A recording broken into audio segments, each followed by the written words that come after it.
So isang magandang umaga po sa ating lahat at wala na po tayong intro-intro. Once again, I'm Sir Joel dito po sa Edukasyon TV channel. At kung bago ka pa lang sa aking YouTube channel, inayayahan kitang isubscribe and hit the notification button for the latest updates and new videos po. Follow, like, and share mo na rin para mas lalong lumawak ang ating community, and you can comment at the comment section. So without further ado, let's start our new topic for today.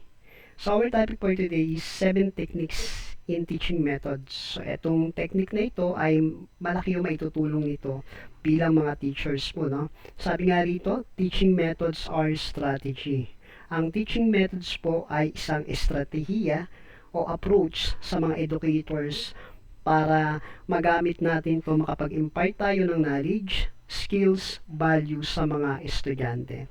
Sabi nga, there are many different methods. Maraming mga methods o way para magturo, pero lahat yan ay may kanya-kanyang strength and weaknesses. Sabi nga rito, here are some common methods. So pag-aralan po natin itong 7 methods nito, no? Una, direct instruction. So ito yung kadalasang ginagamit nating mga teachers po, no? Sabi dito, these methods involve the teacher presenting informations to student in a clear and concise manner. So ito po yung kadalasan na ginagamit natin, no? Yung direct instruction na kung saan ay may pagka-teacher center po to, no? It is often used for introducing new concept. So ito, pag ginamit po natin itong direct instruction, ito po yung pagpapakilala ng mga bagong konsepto. So teaching punctual information or providing step-by-step instruction. So itong direct instruction na ito ay pagtuturo ng step-by-step instruction sa mga estudyante.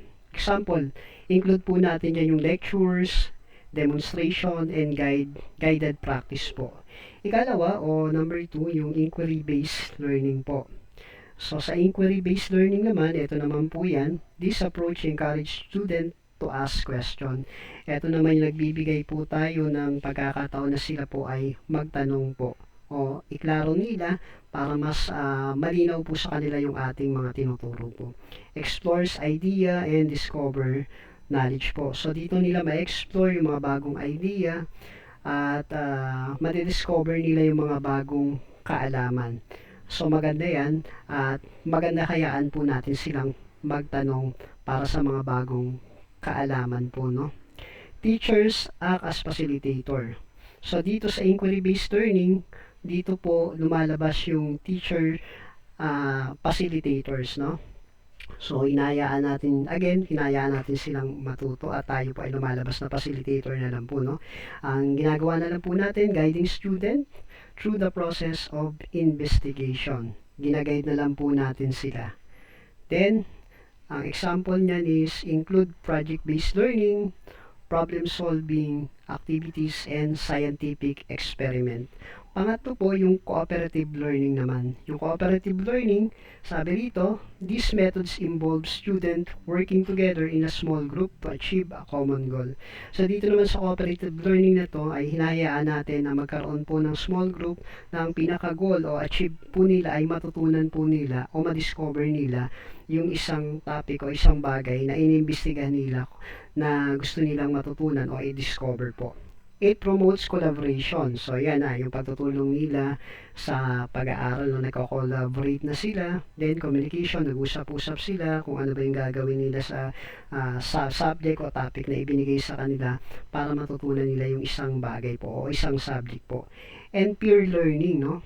Example include group projects. Yan, dyan papasok yan yung group project, peer tutoring, and jigsaw activities.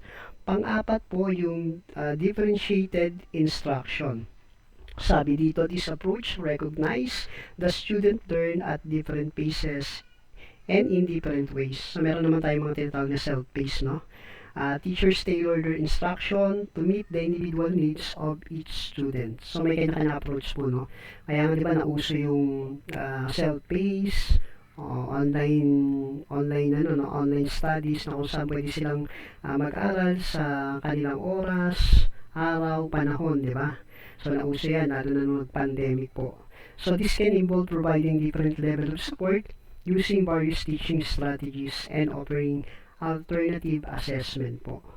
At 5, technology-enhanced learning. So, ito na po yung makabagong pamamaraan ng pagkatuto, yung technology o yung teknolohiya. Kasi alam naman po natin, malaki yung kinalaman o yung naging parte ng technology sa makabagong pagtuturo o sa pagkatuto po, lalo na ng pandemic, no? Alam po natin na wala na, hindi na po face to face, so nauso po yung online at hanggang ngayon ginagamit pa rin yan at epektibong pamamaraan ng pagtuturo. So yung number 5, yung technology enhanced learning po. Technology plays a growing role in education.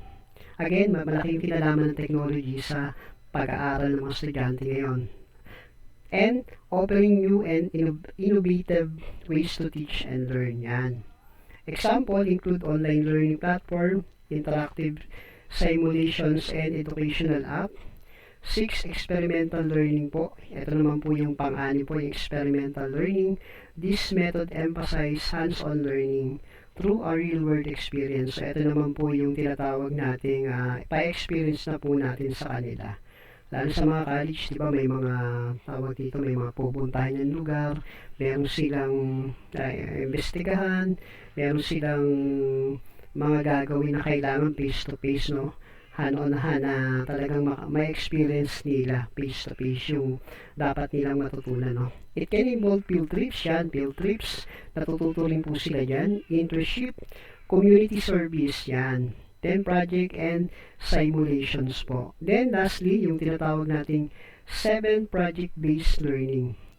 Dito naman, student work on complex real-world project that requires them to apply their knowledge and skills. So dito na nilang naibabahagi o naibubuhos yung kanilang kaalaman at saka yung kanilang skills po.